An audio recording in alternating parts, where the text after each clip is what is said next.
Magandang araw po. Ako po si Alvin Joshua Vilari. At Makati po, 26 years old. At 6 years old po ako nang maopera po sa puso. Nagkaroon po kasi ng tubig. Kailangan po nila matanggal po yung tubig. Tapos,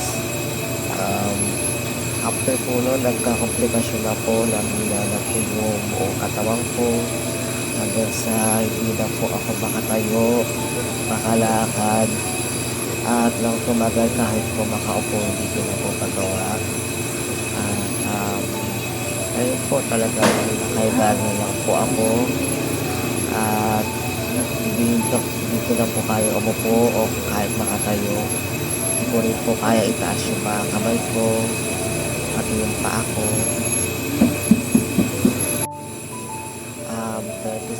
26 na po ako ngayon, hindi na po nakapag-aral.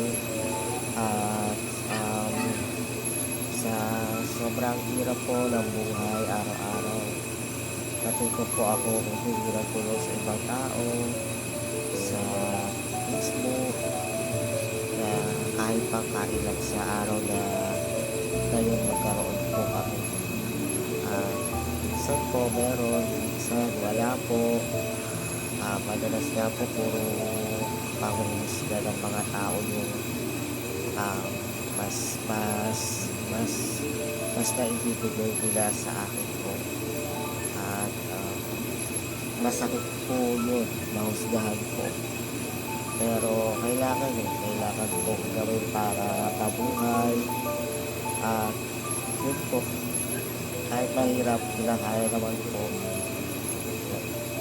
Salamat.